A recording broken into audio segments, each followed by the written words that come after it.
जातस्य हि ध्रुवो मृत्युः ध्रुवम जन्म मृतस्य च तस्मात् अपरिहार्ये अर्थे न त्वं सोचितुम अर्हसि. Hello friends, this is the 27th shlok of the second chapter of Bhagavad Gita, and in today's video we will understand this shlok in detail.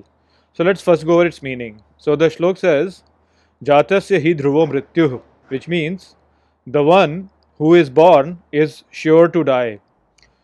Dhruvam janma mritasya cha, which means and the one who dies is sure to be born. Tasmat apariharya arthe, which means it is not possible to avoid it, therefore na tvam sochitum arhasi, which means do not mourn. So over here Shri Krishna is telling Arjun that the one who is born is sure to die, and the one who dies is sure to be born. This is something that cannot be avoided, therefore you should not mourn. So if you are following the previous videos, then you know that Shri Krishna in the beginning explained that you should understand that Atma is there and Jivatma is not, and therefore you should not really mourn about Jivatma because Jivatma is not there, and so you should not really mourn about something which is not there. But after that, Shri Krishna then says that even if you believe that Jivatma is there, then also you should not mourn. And the reason for that is what Shri Krishna has provided over here.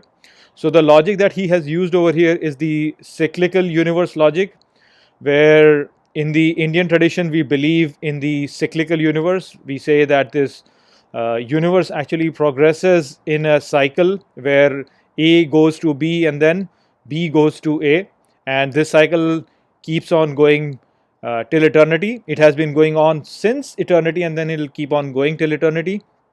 So as an example, in Indian tradition you are generally told that the pleasure leads to pain, and then the pain leads to pleasure. Similarly, we are told that success leads to failure, while the failure then leads to success. Or whatever rises, it falls, and whatever falls will rise again.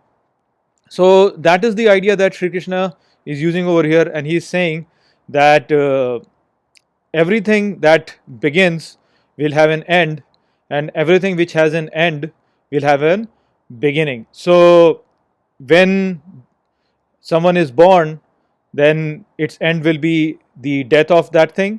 But if someone dies, then the end of that death is going to be the birth. And so Shri Krishna is saying that whoever is born will die, and whoever is die, he will be born again. So therefore this is something that cannot be avoided. It is the law of the universe. So that is what is being explained in this shlok by Shri Krishna. Now there is another very important thing that you have to understand from this shlok. There is a message that you have to get, and it is something that you have to understand over all the previous shloks still here, that Shri Krishna is sort of in a very subtle manner providing to us. So the idea is that Shri Krishna mentioned two different ideas over here.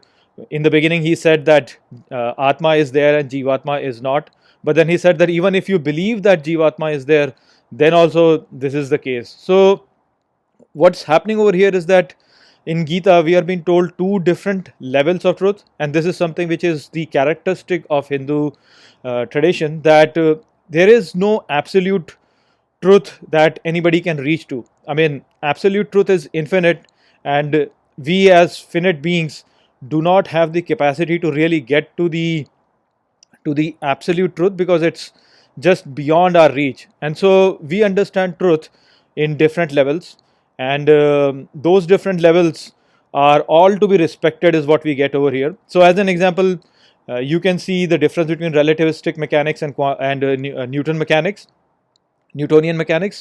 The Newtonian mechanics is an approximation of relativistic mechanics, and so relativistic mechanics is what is closer to truth, while an approximation of that is Newtonian mechanics.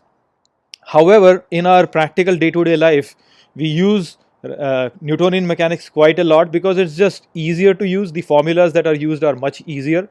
and therefore a lot of respect is given to Newtonian mechanics also. Similarly, the Advait idea that Jivatma is not, Atma only is a more sophisticated idea and is something which is closer to truth, but it is not something which is very practical. In a practical life, when we are living over here, we do see that we exist, and so therefore we believe, it's easier for us to believe in the existence of Jivatma. And so this idea of Jivatma being there is something which is very useful in terms of its practical usage.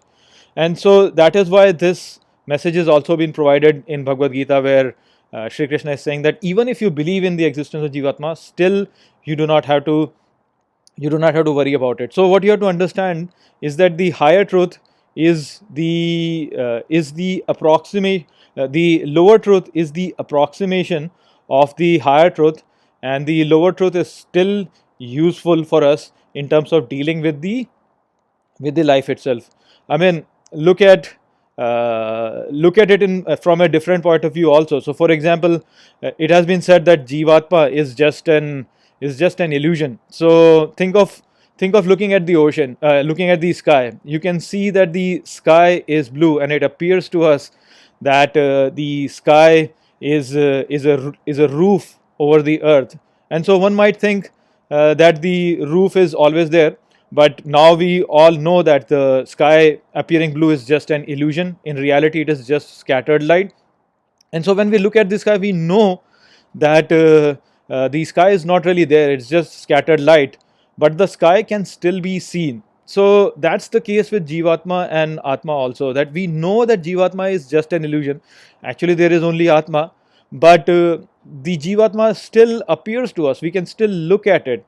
And so the birth and death of Jivatma as such still appears to us, and we can still see it.